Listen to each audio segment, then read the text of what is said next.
success does not have to come at the cost of losing yourself. You can chase your dreams, you can chase your goals. Feeling ko kasing vision ko in life is persistence, hard work, improving myself for the better, but still enjoy life. I work to live.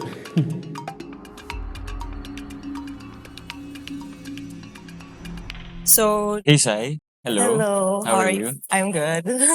Na-intrigue ako sa isang kwento tungkol sa'yo, which is yung lolo mo Oh, is a pioneering figure in yeah. parapsychology. Psychology. Yeah. Ano yung mga lection niya na na-share sa'yo habang buhay pa siya? You call them the wisest man you knew. Oh yeah. So, yeah, ano yung mga natutunan mo sa kanya in your life? Being in that meditative state, like parang before he passed, I would make sure na parang I would try my best to like pick his brain up. Kasi parang I'm into meditation, like being in the present moment so that I can be in that creative state para magawa ko lahat ng mga kailangan kong gawin. Kasi I'm doing so many things and I'm a firm believer na if your system is in place, you're in that meditative state, like you can do anything. So, he would tell me yung mga beta state, beta, mga ganun, mga medyo boring when I was younger. Pero like now na na-realize ko na yung power of the brain is crucial. It's very important for us to be successful. Yun yung talagang sinubukan ko na matutunan sa kanya. So what does that meditative state look like for you on a day-to-day when you're doing so many things? I have the same morning routine every single day for me to get to that level. So the first thing I do is work out and then I meditate, cold shower. Then lately I've incorporated sauna and ice bath. And then I try to read a book. Para lang magising yung mind ko kasi I have sleep apnea. Diba? So when you have sleep apnea kasi, it will take a while for me talaga para magising. Diba? So from there, that's when I start my day. Diba? I think na magawa ko yung lahat. My system is intact and I can do anything. So I feel like more assertive. I feel more creative when I get to do those things. How long did it take you to get to a point na swak na ang routine mo? Swak. Took a while eh. Feel ko before when I was younger, para akong I was living life mindlessly. And then when I became a businessman, that's a time when I knew or like I learned that I needed to do that for me to be able to reach my dreams, my goals in life. Was there like a rude awakening for you when you're trying to transition into a more disciplined mindset? Because when you're young, you want to do things, including your aspirations for your career. So was there a moment na you realize, okay, like I need to turn my game on? Or was it gradual? I think it all happened during the pandemic. Siyempre that time, like, walang showbiz. We weren't doing anything. Lahat naman tayo. And then, there's this one person na I was just inspired by her na, okay, like, I have to step up my game. And then from there, started studying business with the goal of, like, gusto ko magkaroon ng sarili kong negosyo. I went to studying and then I had a mentor. Nagtatanong ako sa kanya kung paano maging successful. And yun yung mga sinabi niya sa akin. Like yung to be in that meditative state all the time. Tapos ako naman tatanong ko yung sarili ko, like, how do I get there? So research. Natutunan ko siya sa YouTube, reading books, asking people, experience. Halos 10 years ka na sa showbiz. Ano yung mga expectations na nilaban mo for you to get to where you are now? I feel like in showbiz kasi, kapag artista ka, iisipin mo na, oh, you have to act a certain way. Like, you have to be perfect. You have to be, parang, hello po. Pero kasi hindi kasi ako ganun. Feeling ko, you can be respectful naman in your own way. Parang never ako nag-change. Na for me, yung pag-artista is just work. Parang feel ko lahat naman trabaho lang. Diba? And yung showbiz kasi, I feel like it is an industry na malaking yung chance na ma-consume ka by it because of the fame, 'di ba? So, ako yung iniisip ko lang palagi is, it's just work. Like wala, it's outside me, it's outside David Licauco, 'di ba? Kaya siguro hindi ako nag-iba, 'di ba? I mean, hopefully for the better, nag-iiba ako, pero yeah.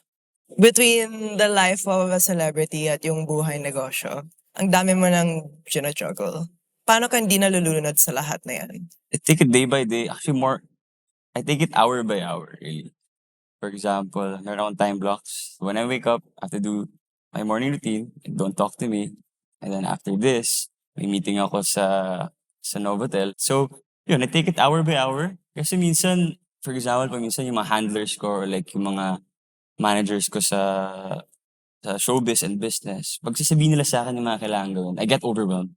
And then sasabihin ko sa sarili ko na, oh, take a step back, David. Like, take it hour by hour. Like, take it day by day. And also, I try to talk to myself. Parang, hey, David, you dreamed about this. Diba? So, parang I turn that negativity into something positive. To be grateful. I'm grateful for my business. Kahit nakapagod, diba? Mindset lang. Okay. You mentioned a while ago na this mindset change nung pandemic especially. Could you look back pre-pandemic and what that was like doing all these things at the same time? What the difference was? Pre-pandemic, I would live life mindlessly, to be honest. Parang hindi ko alam kung ano yung ginagawa ko. Pero now, parang I try my best to be mindful. Parang, okay, I'm here. If you take that kasi in every aspect of your life, you can be successful. It's good. It's easier to be successful, to get to that, your goal, kung mindful ka. And also, I'm very much into self-improvement talaga. I came from a Chinese family wherein hindi kami masyado nag-uusap. Pati sa school before, like, never ako nag-present sa school. Alam mo yung mga, nahihiya ako sa ganun. Pati sa college. But now, I'm in showbiz. I just keep on learning. Try my best. Na parang, okay, I am aware na ito yung kailangan kong matunan. How will I learn? How will I get to that goal na gumaling ako on something? Parang why, what, how. I have that framework all the time. People tend to form their own ideas of who you are based on what they see. What part of yourself have you chosen to put off camera? Not everything has to be posted in social media, to be honest. Like, I don't even post anymore. Na personal. Like, I never post stories. But when I was younger, back in the day, di ba, post ka na selfie, gym selfie, ganun. Check mo yung mga venue ba niya? Nilike ba niya? Yeah, like ba niya, di ba? Oo. Like, seeking validation when I was younger. Pero like right now, at this point of my life, parang I feel like I'm a whole person already. Na wala, I just wanna focus on my goal. And I would say I don't need any validation from anybody. Do you feel like this had anything to do with turning 30? Because when I turned 30, I feel like everything shifted. Like Oh almost yeah, overnight. agree, So agree, how did you navigate that? Like agree. like this coming of age? Wow. Wait, ano yung na-feel mo before? Yung feel ko, I just felt like my priorities were changing and everything was in tension. And I didn't know how to navigate that because I had different ideas of myself in my late 20s and early Yeah. 20s. And that was being challenged all the time. Yeah. So whether that was health or my friends or I'm in nightlife and it's like my body isn't allowing me to stay up until 6 a.m. Yeah, for anymore. sure, yeah. So how about you? Like what did you go through when you turned 30? Do you think na it's a psychological thing? Yung parang, 30, tapos parang pag 30 ka, kailangan ko na maging ganito. But actually, parang, hindi ko alam for you ba? I feel like it's It both. just It's like happened, no? I feel like possibly it's a biological thing, but it's also a placebo psychology thing. Yeah. Because the number feels significant. Yeah. Did you go through the same thing? Yeah, I had that phase. Pero when I turned 31, realize ko na, actually, 30 is not too bad. Nasa'yo pa rin di ba? If your system or like, yung goals mo in life, like, you're getting there, feeling ko okay lang eh. Diba? As long as like, you know your goal and on the way ka naman dun, then I feel like okay lang. Parang wala, di naman kailangan mag-worry. It's weird. Like, Yeah. you have another coming of age. Because when you turn 20, it's like, oh, you surpassed 18. I'm like, Yeah. turning 21. Oo nga. Yay. But 31 is like, oh, wow. Like, that Okay. comes with a sense of responsibility. Yeah.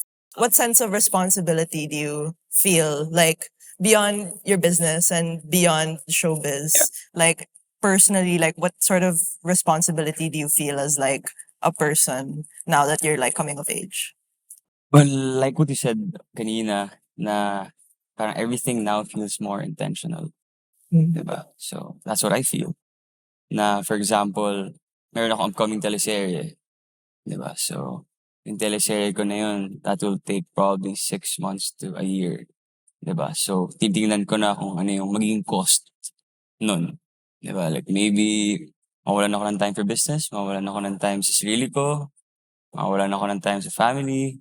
So, parang ganun na eh. So, parang for me, I have a timeline na now. Like, as much as I wanna enjoy life and just be free, pero parang feeling ko it's still nice to have a plan. Parang feeling ko mas careful lang ako sa lahat ng decisions ko. Dito sa Pilipinas, pag may business ka na, may sense na you made it. Kasi meron tayong sariling American dream, I feel like. We have our own version of it. Pero para sa'yo, ano bang itsura ng success? Well, for me, I wouldn't say na kapag may business ka, successful ka na. I mean, yun yung mga goal ng lahat ng nagne-negosyo, di ba? You start a business, that's hard. What's harder is managing the business.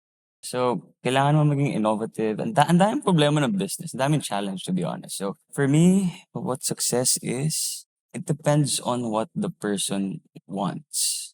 What do I want? I just want my future family to have a good life. Diba, yun yung why ko as a person. Also, to make my 10-year-old self proud. Yun yung parang nagmo-motivate sa akin to work hard every single day. You know, and yung what ko naman, marami yun. Showbiz. Well, why, what, how? Showbiz, business, real estate. So yun, di ba? Yung how ko, like how do I get here? How do I become successful dito? So I figured those out as I go. Right. Madalas natin sineselebrate ang ambition. Yeah. Pero bira natin pinapag-usapan yung cost niyan. We've touched on a little bit what that cost is. Pero what has chasing success asked of you that maybe people who know you don't know about? I feel like people only see the tip of the iceberg. Like, they don't see the work. For example, yung Sobra Café. So, oh wow, successful mo na. Diba? Nakita nila yung show ko, yung endorsement ko dyan. Diba? Sa basketball, ganun din. Sa personality, ganun din. Na parang, David, parang okay ka ng tao ngayon. Pero, underneath that, dami. Diba? Hard work, discipline, persistence. May mga moments din na hindi ka makaka-attend. Like, your friend's birthday, your family dinners, 'di ba? Kasi you wanna be successful eh, 'di ba? But then now as I grew older, parang na-realize ko na kailangan maging mindful din sa mga friends, sa family kasi yung success, pag naging successful ka na, kanino mo share yun, 'di ba? So for me, at this point of my life, parang yes, I'm chasing my dream, but at the same time, I make sure na like I talk to my family, I go to my family dinners, I reply to my friends, check on my siblings. Yeah. Okay. Sa tingin mo, mas naging magaling ka na entrepreneur dahil nasa public eye ka or mas dumadagdag yung pressure? Honestly, it doesn't matter to me. Like at this point of my life, parang I don't really care what other people think about me. I used to care, pero ngayon medyo nasa point na ako na it's just me against me. That segs in well into my next question because I want to know like what you're not willing to compromise now. Like what are you willing to walk away from as well? I'm willing to walk away from anyone or anything that forces me to be someone I'm not. I'm not willing to compromise anymore. I mean, I can be empathetic, diba? Pero if like macross yung boundaries ko, hindi na, diba? And I'm still getting there actually. Wala pa ako sa point na yun. I'm learning to say no, diba? Because I feel like saying no is a form of self-respect, diba? So I'm learning, not yet there, getting there. I'm improving. Do you, this is a, don't take this personally. I just want to play devil's advocate for a bit. But do you consider yourself a people pleaser? You look back maybe who you were when you were younger and certain, I guess, patterns that you wanted to change about yourself. Like, did you ever see that trait as something that you associated with and something that you maybe grappled with? I would not consider myself a people pleaser. It's more like sometimes I'm too nice Right. to my friends, 'di ba? Pautang, sige, G. 'Di ba? Yeah, but I'm learning to say no. I mean, it's nice to be nice to everybody. Pero minsan, kailangan mo rin isipin yung sarili mo, Boundaries. yung boundaries mo as a person, right? So, in this conversation, we've talked about the people that have inspired you, whether that's yung lolo mo or yung kaibigan mo na sinabi mo na prompted you to change your behaviors and your attitude. There's people in showbiz or, your friends you play basketball with. How do you include them in your journey sa sobrang dami ng ginagawa mo? Whether it's people you see every day or people that influenced you early in your life. Paano mo sila sinasama sa journey mo, sa success mo? I think everything that I've learned in this journey, I would say that I'm not selfish in like sharing what I have learned, how to be successful, yung mga improvements na I have learned along the way na pagiging athlete, pagiging businessman, pagiging artista. For example, yung best friend ko si Dustin. Like literally lahat ng alam ko sa business, I shared it to him. Like how to present himself in showbiz, how to put up a restaurant, like even to the smallest detail na paano makipag-date, di ba? So, yeah, sa friends, gano'n ako eh. Like parang gusto ko na kasama sila sa success ko or not necessarily success. Kasi iba yung success for other people, right?